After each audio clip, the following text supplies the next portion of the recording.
Pernah lihat pasar saham lagi merah semua? Rasanya kayak nabrak tembok kan? Tenang, dalam beberapa menit ke depan, kita bakal ubah cara pandang itu. Sinyal merah itu bukan tanda bahaya, tapi justru bisa jadi peta harta karun. Nah, pesan kayak gini, pasti familiar kan? Ini tuh kayak dinding digital. Dan jujur aja, pasar keuangan seringkali terasa persis begini. Kayak ada rahasia besar di baliknya, tapi kita nggak dikasih kunci buat masuk. Yap, perasaan terkunci inilah yang kita hadapi. Banyak istilah aneh, data yang ribet, grafik yang, kayaknya sengaja dibikin biar kita pusing dan akhirnya nyerah.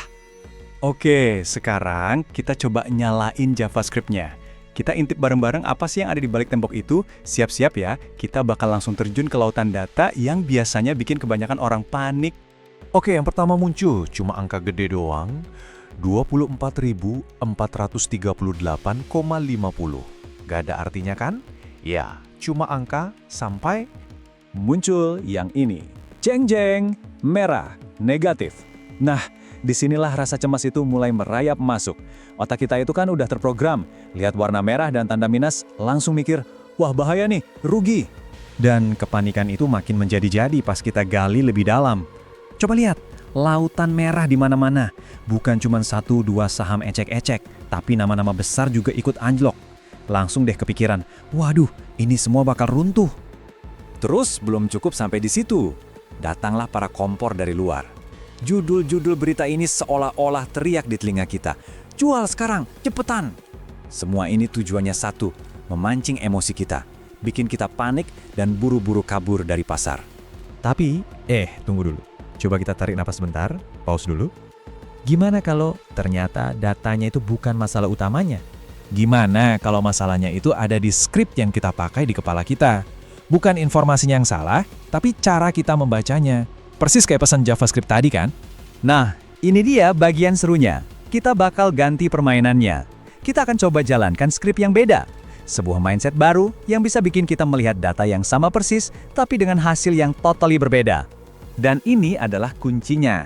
Kalau kita pakai skrip lama, pasar turun itu artinya rugi, titik. Tapi kalau kita pakai skrip baru, ini namanya diskon terstruktur. Keren kan? Ini bukan lagi soal kehilangan uang, tapi soal menemukan kesempatan emas. Dengan skrip baru ini, kita nggak cuma berhenti panik. Kita bisa selangkah lebih maju. Kita mulai bisa melacak kemana sih uang pintar atau smart money itu bergerak. Kita bisa nemuin pulau hijau di tengah lautan merah. Dulu, kalau pasar lagi gonjang-ganjing, orang pasti larinya ke emas. Itu safe haven klasik. Tapi zaman udah berubah. Sekarang, zona aman itu udah berevolusi. Uang pintar itu justru nyari perlindungan di perusahaan-perusahaan teknologi AI terdepan yang cash flow-nya kuat. Kenapa? Karena fundamental bisnisnya kokoh banget. Oke, biar bisa lanjut, kita perlu kenalan dulu sama satu istilah penting. Rasio PE atau Price to Earnings. Gampangnya gini deh, ini tuh cara kita ngukur saham itu kemahalan atau kemurahan dibandingin sama keuntungan yang dihasilkan.